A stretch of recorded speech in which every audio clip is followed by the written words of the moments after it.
Et salut les investisseurs belges, aujourd'hui petite vidéo sur le nouveau régime de TVA, le nouveau système de fonctionnement de la TVA qui va profondément changer ici en 2026 en Belgique. Avant ça, il y a plusieurs éléments aussi qui ont évolué par rapport à ma vidéo il y a à peine 2-3 jours ici sur ce qui change pour ton argent en Belgique, peut-être que tu l'as vu passer et c'est aussi à ça que ça sert mes disclaimers. Évidemment, je dis toujours qu'il n'y a aucun conseil en investissement, aucun conseil fiscal, ce genre de choses, mais aussi qu'il faut toujours faire ses propres recherches, c'est important. Les choses évoluent régulièrement et ici ne sont pas forcément gravées dans le marbre, notamment lorsque l'on parle de décisions budgétaires. Et donc, preuve en est ici. Première chose qui change avant de te parler de la TVA, c'est l'indexation plafonnée qui serait reportée en 2027. C'est pas 100% sûr, mais en tout cas, ce serait pour reporter largement plus tard en 2026, voire normalement en 2027. Concrètement, l'idée, c'était qu'on serait pu indexer au-dessus du seuil de 4 000 € brut de salaire pour les temps pleins. Pour les temps partiels, il y aura un seuil proportionnel et uniquement les rémunérations de base seraient prises en compte. Les primes et avantages, etc. seraient exclus de ce système. Donc, il y a des choses qui se dessinent.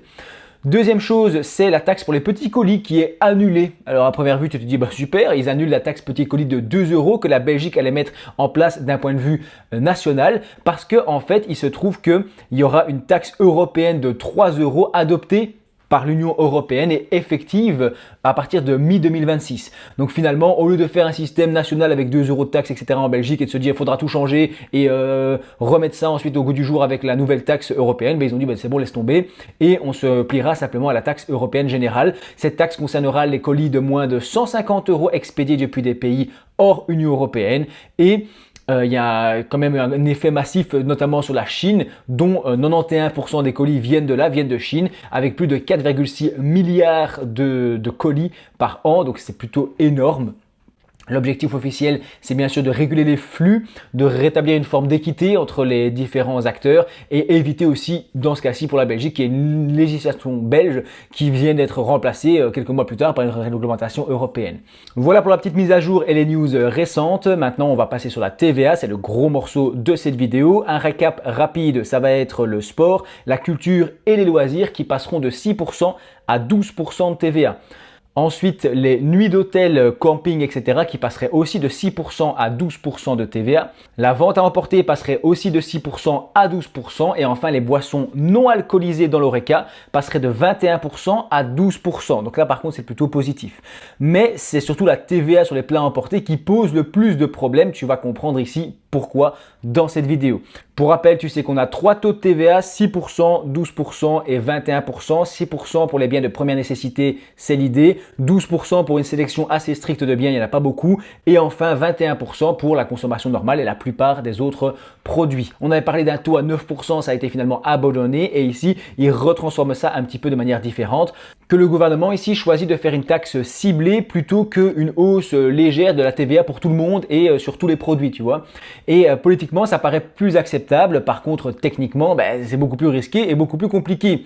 Déjà, il faut savoir que les commerçants auraient jusque le mois de mars pour se mettre à jour et se mettre dans ce nouveau système, ce qui permet ici en fin d'année d'être un peu plus cool et en début d'année de pouvoir aussi remettre tout ça en place au niveau des caisses enregistreuses, etc. Enfin, il y a toute une logistique et tout ça à mettre en œuvre.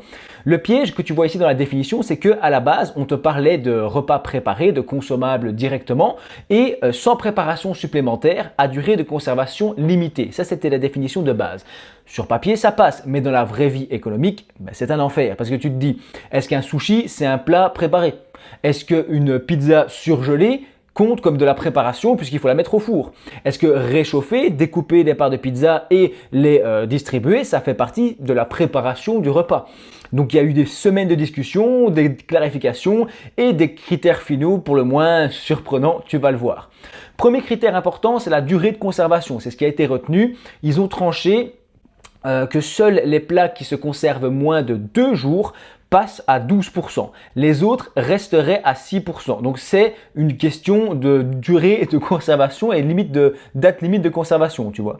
Des exemples concrets parlent un peu d'eux-mêmes ici. Par exemple, un sachet de frites fraîches, ce serait 12%. Des sushis au supermarché, 12%.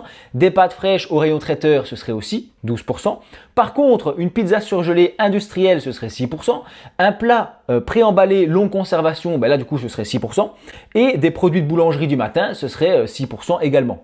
La TVA ne dépendrait donc plus du degré de transformation, ni en fait de la valeur ajoutée, taxe sur la valeur ajoutée, ni du type de commerce, mais ici d'une date de conservation imprimée sur l'emballage.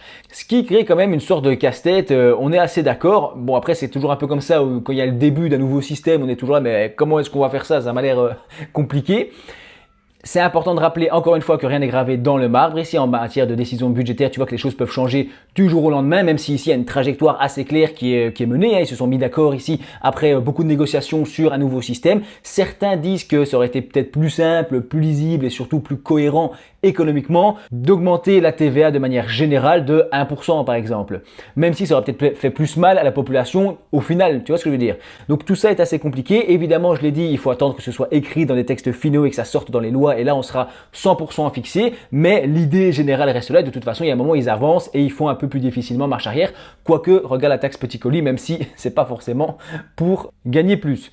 Mais au fond, ce qu'on peut remarquer un petit peu ici, c'est que cette réforme, elle révèle vraiment un élément central de la fiscalité. C'est que quand on cherche à cibler ici à l'extrême, que ça rend les choses quand même un peu moins lisibles pour le coup et qu'on veut surtout éviter en fait un débat politique frontal, ben c'est un peu compliqué. C'est plus simplement une histoire de frites ou de sushis ici. C'est surtout que la TVA est censée être un impôt relativement neutre et que tout le monde paye le même. Bon, évidemment, si tu achètes des biens plus chers, ben, naturellement, tu payes plus de TVA et inversement. Mais ici, ça devient un peu arbitraire et difficile à appliquer, voire même aussi complexe à contrôler. On verra bien ce que ça va donner à l'avenir. J'insiste que cette réforme ne doit pas entrer en vigueur avant le 1er mars 2026. Ça, c'est ce qui a été dit aussi. Son application concrète sera surveillée de très près par les commerçants, par la grande distribution, les grands magasins, mais aussi évidemment par l'administration fiscale, on est d'accord, et surtout par nous, les consommateurs. Je m'appelle Gauthier, je vulgarise l'investissement en bourse en Belgique, crypto-monnaie et ce genre de choses, mais aussi je parle d'éducation financière en général, car je trouve que c'est quelque chose qui manque un peu sur les réseaux sociaux et notamment sur YouTube. Alors n'hésite pas à t'abonner, c'est le moment, c'est l'instant, n'hésite pas à aller faire aussi un petit tour sur la chaîne. Le premier lien en description te mènera vers mon site avec un e-book offert, c'est gratuit sur l'investissement en bourse. Reste connecté puisque tu l'as bien vu avec cette vidéo, il y a beaucoup de choses qui évoluent. J'essaie de décrypter tout ça pour vous et de vous donner l'aperçu général. Mais encore une fois, c'est important de faire ses propres recherches. Je vais me décaler un petit peu pour t'afficher une vidéo juste ici. Je te dis merci d'avoir regardé celle-ci jusqu'au bout.